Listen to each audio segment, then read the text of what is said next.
لیکن 3 سال تک آپ پیبل کھڑے رہیں گے، اس کو انکم کا حصہ بنا دیں گے اور پروویژن نہیں مانیں گے آپ کی. دو چیزوں میں فرق آ چکا ہے. چلیں جی، اگلا دوسرا ایک سبجیکٹ ہے ہمارا اکاؤنٹنگ میں. دوسرا فرق ہے سبسٹینس اوور فارم. دیکھ لیں جی، سبسٹینس اوور فارم کیا ہے. اکاؤنٹنگ کا پرنسپل ہے کہ جو اشیاء کا وجود ہے اس کو لیگل فارمیلٹیز کے اوپر فوقیت حاصل ہے. تو ایف بی آر کہتا ہے کہ میں بھی اس کانسیپٹ سے 100% متفق ہوں، لیکن اس میں تھوڑی سی میری آبزرویشنس ہیں، کچھ میرے اس میں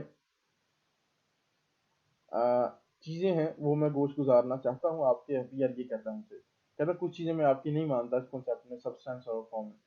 سبسٹینس اور فارم کیا ہے؟ سبسٹینس اور فارم ہے کہ اشیاء ہیں آپ کے پاس، آپ کے پاس ہیں، آپ کے ساتھ ہیں تو آپ کی ہیں. آپ اسے انکم جنریٹ کریں تو وہ آپ کی ہی انکم کہلائے گی. وہ چیز کی لیگل فارمیلٹی آپ کے پاس نہیں ہے، وہ لیگل فارمیٹ آپ کے نام نہیں ہے تو کوئی بات نہیں.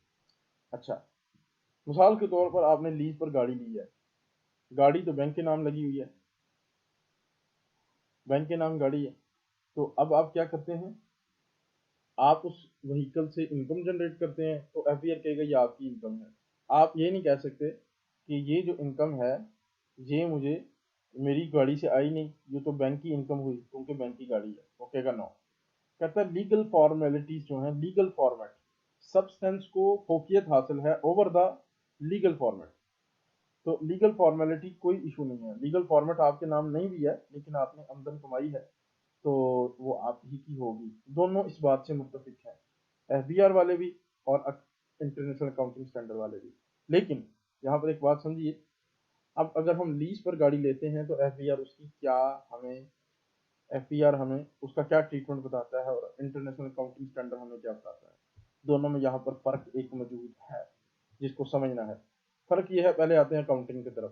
عام اکاؤنٹنگ، مینجمنٹ اکاؤنٹنٹ کیا کرتا ہے؟ مینجمنٹ اکاؤنٹنٹ یہ کرتا ہے کہ آپ کی گاڑی آئی لیز پر، اس کی ڈاؤن پیمنٹ 10 لاکھ کی گاڑی ہے، فرض کر لیتے ہیں 2 لاکھ روپیہ اس کا ایڈوانس میں دیا، ڈاؤن پیمنٹ کی 8 لاکھ روپیہ. تو وہ یہ کرے گا، فکس ایسے شیڈیول میں ڈالے گا اور اس کی نیچے ایک خانہ ایک بنائے گا اور اس میں لکھے گا lease hold asset. Lease hold asset میں 10 لاکھ کی گاڑی بک کر دے گا کہ یہ 10 لاکھ کی گاڑی میرے ساتھ ہے، سبسٹینس میرے ساتھ ہے اس کا. اچھا، لیگل فارمیٹ میرے نام نہیں ہے تو کوئی بات نہیں. یعنی کہ وہ اکاؤنٹنگ اس طرح ہی کرے گا کہ لیگل فارمیٹ کا کوئی ایشو نہیں ہے، کیونکہ اکاؤنٹنگ کا کانسیپٹ ہے کہ چیز آپ کے قبضے میں ہے تو آپ اس کو انکارپوریٹ کر لیں، اور اگر کسی کو پیسے دینے ہیں تو پیبل میں سینڈ کر لیں، کوئی بات نہیں. اچھا، دوسری بات، جب اس کو 8 لاکھ سے پیبل سینڈ کر لے گا اور 10 لاکھ کا ایسٹ کرے گا تو اب تین چیزیں وہاں سے سٹارٹ ہو جائیں گی. ہر مہینے تین چیزیں آیا کریں گی.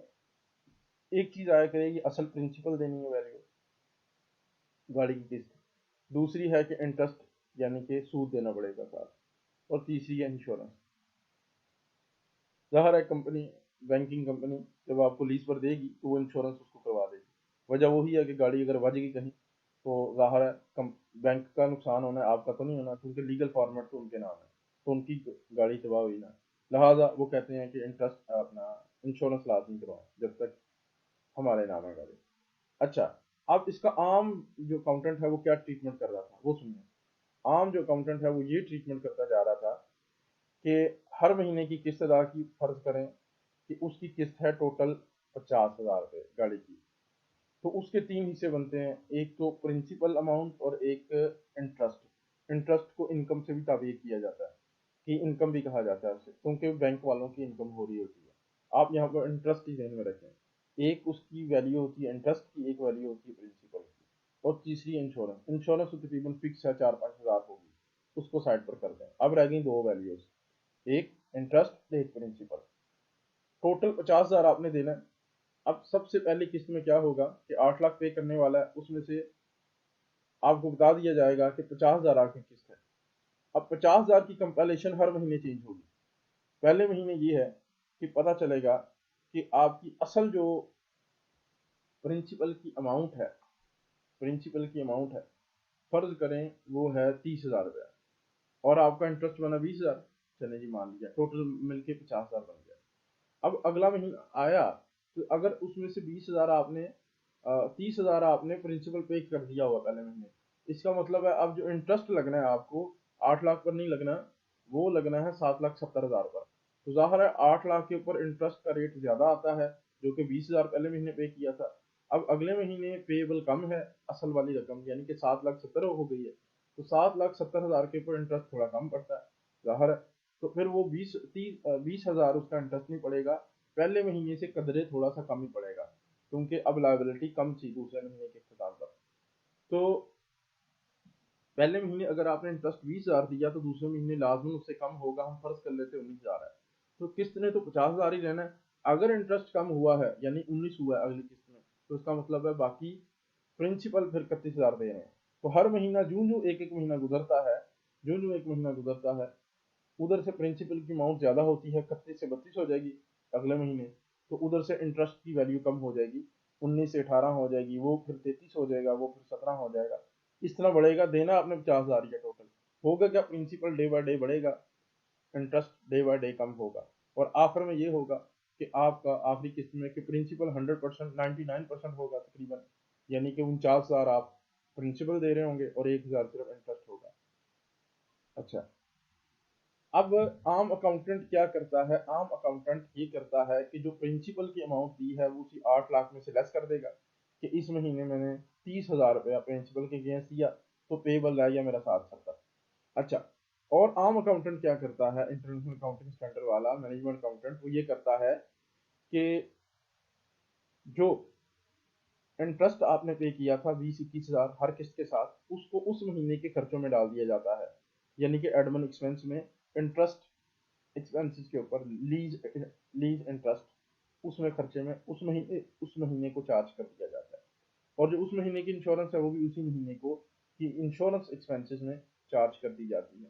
اور جو صرف ایک واحد ایک پرنسپل کی اماؤنٹ ہوتی ہے جس کو وہ ظاہر ہے کہ وہ خرچہ نہیں بناتا، اس کو پیبل میں سے لیس کر دیتا ہے. لائبلٹی پہلے آپ نے انکریز ہوتی ہے تو اس کو ڈیکریز کرنے میں صرف کرتا ہے، یعنی کہ اب 8 لاکھ تھا، اب 770 رہ گیا، اور اس کے بعد پھر وہ کہے گا کہ یہ 820 رہ گیا، کم کرتا جائے گا آسا آسا سب سے کم، آخر میں لائبلٹی نیل ہو جائے گی. لیکن اس کے ساتھ خیال یہ رکھتا ہے کہ انٹرسٹ اور انشورنس کو دونوں کو ہر مہینے میں چارج کرتا ہے کہ اس مہینے میں جو ہم نے لیز کی سہولت obtain کی ہے اس میں یہ صرف ہوا ہے انٹرسٹ، لہٰذا اس مہینے کا خرچہ ہوا. اور انشورنس بھی اسی مہینے کے لیے گاڑی کی حفاظت کے لیے کروائی گئی، تو اس مہینے ہی خرچہ ہوا ہے اور اس مہینے کا خرچہ اس مہینے میں ہی ڈالا جاتا ہے. عام اکاؤنٹنٹ یہ کرتا جا رہا ہے. اور عام اکاؤنٹنٹ یہ بھی کرتا ہے کہ جو اس کا ڈیپریسیشن ہے سال کا وہ بھی چارج کرتا ہے اپنے ایڈمن خرچوں کو یا کاسٹ آف سیل کو، جہاں اس نے ڈیپریسیشن ڈالا ہے، جس کو نان کیش بیس اخراجات کہا جاتا ہے. اچھا، اب آتے ہیں ایف بی آر کی جانب. ایف بی آر کہتا ہے یار آپ نا دونوں طرف مجھے نا کاٹ رہے ہیں، آپ بڑے چلاک ہیں. ہاں جی، چلاکی اس میں کیا ہے؟ وہ کہتا ہے یار چلاکی اس میں یہ آپ نے کی ہے کہ ادھر سے تو آپ مہینے کے خرچے انشورنس کے اور انٹرسٹ کے ڈال رہے ہیں، اور ادھر سے آپ ڈیپریسیشن بھی چارج کر رہے ہیں، تو یہ چلاکی نہ ہوئی؟ ڈبل ڈبل خرچے کیوں؟ اگر آپ کی اپنی ذاتی گاڑی ہوتی تو انشورنس اور انٹرسٹ کا خرچہ تو نہ آتا، پھر تو صرف ایک ڈیپریشن کا خرچہ آتا، میں اٹھا لیتا. اب مجھے کیا لگے، میرا کیا قصور ہے؟ ایف بی آر کہتا ہے میرا کیا قصور ہے کہ آپ نے گاڑی لیز پر لے لی ہے اور خرچے ڈبل شروع کر دیے ہیں. خرچے زیادہ ہوں گے تو مجھے تو ٹیکس کم ملے گا نا، آپ کا پروفٹ کم آئے گا. انشورنس اور انٹرسٹ کے اضافی خرچے ڈال رہے ہیں ہر مہینے. وہ کہتا ہے یار اس طرح بات ہے کہ ایک میں آپ کو نا ایک بڑی اچھی آپشن دیتا ہوں، بڑی مزیدار. جی بتائیے. ایف بی آر سے ہم پوچھتے ہیں. ایف بی آر کہتا ہے یار آپ جو پرنسپل کی رقم ہے، ہاں جی پرنسپل کی رقم اور انشورنس کی رقم اور اس کے ساتھ انٹرسٹ کی رقم، جو کہ ایک کمپلیشن مکمل ایک قسط ہوتی ہے گاڑی کی، وہ جب آپ دیتے ہیں جی دیتے ہیں، وہ سارے کے سارے کو خرچہ بنا لیں. اچھا، ایڈمن ایکسپنسز میں وہ خرچہ ڈال لیں اور لکھ لیں کہ یہ لیز obtain کی تھی اس کے آپریٹنگ ایکسپنسز ہیں، لیزنگ کمپنی کو ہم نے پے کیے مہینے کے، یعنی کہ پرنسپل اماؤنٹ کو بھی خرچہ کہتا بنا لیں. ایف ای آر کہتا ہے. لیکن وہ پھر کہتا ہے ایک بات سنیں، لیکن میں نے ایک کام نہیں پھر کرنے دینا. جی سر وہ کیا؟ وہ یہ کام ہے کہ میں نے آپ کو ڈیپریسیشن لیز ہولڈ ایسٹ کا ڈیپریسیشن چارج نہیں کرنے دینا. چلیں جی، بات سمجھ آ گئی ہوگی آپ کو. لیز ہولڈ ایسٹ میں ہمارا ایک فرق نکلا. کوئی بھی ایسا ایسٹ جو کہ لیز پر لیا ہوا ہے اس کی ڈیپریسیشن ہم ٹیکس اکاؤنٹنسی میں اینول ریٹرن جو بن رہی ہے اس کو ٹیکس اکاؤنٹنسی کہہ رہے ہیں نا. وہ جو ٹیکس اکاؤنٹنسی ہے جو اینول ریٹرن ہے اس میں اگر آپ نے ڈیپریسیشن ڈالا ہوا ہے اور لیز ہولڈ ایسٹ کا ڈالا ہوا ہے تو اس کو ایڈ بیک کر دیں, اس کو واپس نکال دیں, وہ نہیں مانتا, جبکہ اس کی پوری قسط کو خرچہ تسلیم کر لیتا ہے. یعنی کہ عام اکاؤنٹنٹ اس کی پرنسپل کو خرچہ نہیں بناتا, صرف لائبلٹی کو ڈکریز کرنے کے لیے استعمال کرتا ہے, لیکن یہاں پر وہ کہتا ہے اس کو بھی خرچہ بنا لے, میں اس کو ہی مان لوں گا. چلیں جی, یہ دو فرق تھے, پہلا اکروول بیس تھا اور دوسرا سبسٹینس اور فارم تھا. تیسرے پر چلتے ہیں, آف سیٹنگ. جی آگے آف سیٹنگ. آف سیٹنگ سے مراد یہ ہے کہ اگر آپ نے کسی بندے سے پیسے لینے ہیں اور اس کو دینے بھی ہیں, مثال کے طور پر آپ نے ایک بندے سے 1 لاکھ لینا ہے اور اس سے 30,000 اس کو 30,000 دینا بھی ہے, وہ آپ کا ڈیٹر بھی ہے اور کریڈیٹر بھی ہے, سیم بندہ, تو پھر آپ نے پھر اس سے کتنے لینے, 70,000 ناک آف کر دیا نا آپس میں. تو ایف بی آر کہتا ہے کہ عام اکاؤنٹنٹ کہتا ہے ہم ناک آف کر دیتے ہیں, سیٹ آف جس کو کہتے ہیں, آپس میں رقمیں ایڈجسٹمنٹ کر لیتے ہیں.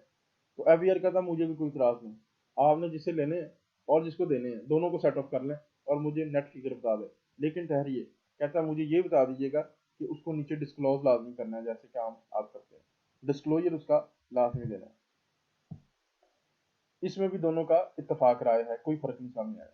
چلیں چوتھا پوائنٹ ہے, اس پر آ جاتے ہیں, notional gain versus actual gain, notional loss versus actual loss. وہ کہتا ہے تصوراتی یا ڈیمڈ فائدہ اس کا مقابلہ کروائیں ایکچوئل فائدے سے, اور نوشنل یعنی کہ ایک ویسی ڈیمڈ تصوراتی نقصان ہو گیا اس کا بامقابلہ ایکچوئل لاس ہے.